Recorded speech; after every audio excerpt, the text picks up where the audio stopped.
This is Ella, and you're listening to Frey. Starting right now, here's your host Alfredo Leon. Thank you, Ella, and this is indeed Frey, as we're live from Garden State Plaza in Paramus, New Jersey, as we're here to check out all the stores and stuff, all the nice stores here at Garden State Plaza. And let's get started, as a number of major news happening in the world of in baseball, as the Miami Marlins have signed an agreement to sell the team to the group led by former New York Yankees captain Derek Jeter for $1.3 billion. And that's a group led by him and David Sampson is part of the group. He's one of the presidents, as well as Sherman, part of it as well. Bruce Sherman. We'll get into that in a bit. And the deal is expected to be finalized in October. The Major League Baseball committee is expected to review the deal Wednesday at an owners meeting in Chicago, according to Marlins president David Sampson.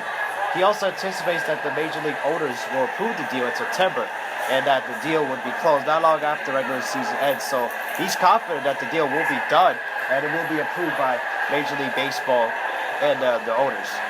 Jeter has plans of being a limited partner in the group, which is led by capitalist Bruce Sherman. As I said, we're mentioning Sherman. Jeter, who is a 5-time world champion and a 14-time All-Star, will be in charge of the business and baseball operations, according to Sampson. Sampson spoke about Jeter getting a part of the Marlins. I've gotten to know him through this process, stated Sampson. He's an incredibly interesting, articulate, smart, contemplative individual. Forget about Hall of Famer. It's not about that. It's about his ability to run a team and his desire to run a team. And it just came through so clearly what he wanted. In order for this sale to happen, 75% of Major League clubs must approve the sale by Jeffrey Loria, who's owned the team since 2002. A person who was familiar with the deal said on Friday that the Jeter-Sherman group includes more than 10 entities, such as Michael Jordan. Jordan is the owner of the NBA's Charlotte Hornets and has known Jeter for more than 20 years and are close friends. Sherman has spent a lot of his financial career in New York and has a home in Naples, Florida. Despite Sampson not having discussed his status with the team to Jeter or Sherman, there are reports saying that he'll stay put with the team, despite the fact that there's new ownership with the Marlins. I have been here since 2002, Sampson stated. I love it here. I would love to stay here. If Bruce Sherman and Derek Jeter would like me to serve, then it's something I would certainly talk about. The talks of the Marlins being sold have gone as far back as February, when Loria wanted to sell the team and Jeter became interested in buying the team in April. The Jeter-Sherman group beat out two other groups that wanted the team in the final weeks of the negotiations. There's more from Sampson, as he stated from the Marlins dugout during batting practice prior to the game against the Colorado Rockies. It is a process that has a lot of twists and turns, said Sampson. We feel really good. It was very important from Jeffrey's standpoint that there was an ownership group that had not just had connections to Miami, but an understanding of what it means to be here in Miami and what it seemed like the Miami Marlins and all the possibilities that come with being in a great city like ours. Many others around baseball have predicted success for this new regime, including Baltimore Orioles manager Buck Showalter. So Jeter's going to run the Marlins, huh? Great choice, Showalter said. Glad they're not in our league. That's some statement there by Showalter, especially if Jeter has success running the Marlins. Then Showalter, if the Orioles go to the World Series, they won't have to worry about the Marlins until the World Series, so they don't have to worry about facing them in the playoffs. So that's some confidence by Showalter not worrying about what Jeter could possibly do running the Marlins. There's been a ton of criticism on Loria for his ways and how he handled the financing in building Marlins Park. The Marlins have not made the playoffs since 2003, which is also the year that they won the World Series, and have also ranked last in attendance in the last 12 years. Despite what Loria had done as well, Sampson still defended Loria, which is in his 25th season, and Loria had been with the Marlins longer than previous owners Wayne Huizenga and John Henry combined. I think time will show that through thick and thin, his commitment to Miami never wavered, Sampson said, and it was hard to say that about previous owners. That's some statement they made by Sampson, as he was confident in what Loria has done and what he did. despite the fact that the Marlins have not had any success since 2003 when they won the World Series, and they have one of the longest active droughts as far as not making the playoffs in baseball after the Seattle Mariners, who haven't made the playoffs since 2001. But as far as Jeter's concerned, running the Marlins, he's going to have a lot of say. Like I said, he's going to, if you guys missed it earlier, he's going to be running the business and baseball operations for the Marlins. So he's going to have responsibility already. But he's got great baseball knowledge, so he should be able to help out on the baseball side. I'm not sure about the business there, because even though he chimed in for over $20 million to purchase a stake of the Marlins in his group with Sherman, I'm not sure how much he will be able to understand the business side of baseball. Well, I could be wrong, but with the baseball side, he knows a lot. He knows a lot because he won World Series. He won an All-Star Game MVP, World Series MVP, all-time hits leader for the New York Yankees. He was a captain. He has all-time leader in steals, so he knew how to play the game. So with Jeter, he's going to help out in the baseball side a lot.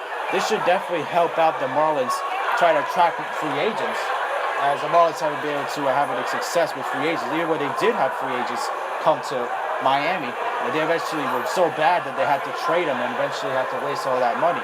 So even though they have Giancarlo Stanton, who's their star outfielder and has won home run derbies, and he has 42 home runs right now. He's having a tear in the second half. And they need to have more pieces to build around him to be able to compete for championships. And with Jeter there, Jeter can put his rings down on the table and show that he's been there and done it, and he can bring the championship to Miami, which they haven't done since 2003. It's also ironic it was the last year they made the playoffs. So if they want to compete for championships, Jeter being there is going to help out that cause, as he's a great baseball mind and has won championships, as I stated earlier. So he has the knowledge of baseball to be able to help the Marlins out in that cause to help them win championships. And the fact that Samson actually stayed to show that there's some continuity, and then he can help out Jeter, like how the way the Marlins are run, so that could help out a lot, so that the Marlins could be able to win championships, like I said, and be able to have a consistently good team and be able to compete for championships, like I said, and be able to win a lot of games. So with Jeter eventually wanting to do this, because he said he stated prior to his retirement that he wanted to become a major league owner. He wants to own the team, and he wasn't able to be able to own the team by himself because he doesn't have that kind of money to be a billionaire yet. But he was able to get a help by Sherman to be able to purchase the Marlins. So we're waiting to see if they get approved to be able to play, to be able to have the Marlins, because like I said, they have to have the 75% approval by the Major League Baseball, which I think will be done. So Samson was pretty confident that it's going to get done. I agree with him. It's going to get done. Why would you not want Derek Jeter to own a team? This is exactly what he wants to do. So I think he's going to get it. Jeter's going to be owner of the Marlins. So we'll see what happens there with the team. And as far as baseball itself, to see how much they can be able to attract free agents and to be able to have a revenue to be able to get more people to go to the ballpark. Even though the fans will not see Derek Jeter play, Jeter will be going to the ballpark, so that could attract crowds there as well. But the product is on the field. It doesn't matter what Jeter does, because he's doing the business side and baseball operations as well. So, but he's not going to be the one in charge of on the field. He's not going to be playing. He's going to help bring in guys that can help the team win. But with Jeter's high IQ and the success he had in New York with the Yankees, see what he could do in Miami as well to prove that he could be able to do it there. And for Michael Jordan to be able to purchase a stake of the Marlins as well shows that he's going to be a very busy guy, as he already owns the Charlotte Hornets of the NBA, like I said earlier. So we'll see what he does there. How much will he be able to have time? He may not be as involved as Jeter, but he'll probably be able to go to games as well. As North Carolina is not that far away from Florida, probably a couple hours away. So Jordan could be able to help out as well, give some of his knowledge. Even though he's not a baseball guy, as you played in the NBA, really all the six championships with the Bulls, but he can help out as well. But Jeter's the big baseball guy, and the business side is surprising. But Sherman's going to handle most of the financial stuff because he has the more experience out of Jeter. But Jeter can help out a little bit of business as well, as he can learn a lot from Sherman and be able to give his input as well, and maybe help out negotiate with certain deals and stuff. So that probably helps out with the business side, is how much money a certain player is going to get based on what they're worth and everything like that. And Jeter can help out stating whether a baseball player is worth his money or whether that he's interested in, and he can figure that out as well. So this should be interesting to see what will happen with the Marlins. I predict that the Marlins will have some success with Jeter. I don't know how much success they'll have. It all depends on the players they acquire, if they can address their needs to become a better team. If they can do that, then they can have a chance to compete in the National League with the Dodgers or the Nationals. But they have a long ways to go to get there. But with Jeter there, they're a step closer. Anyways, hope you guys enjoyed. Be sure to leave a like, subscribe if you're new, and thank you to Garden State Plaza for having us here. And we'll see you guys in the next one. As you gotta go check out some of the stores out here, see how cool it is to be at Garden State Plaza. So we'll see you guys in the next one. Peace.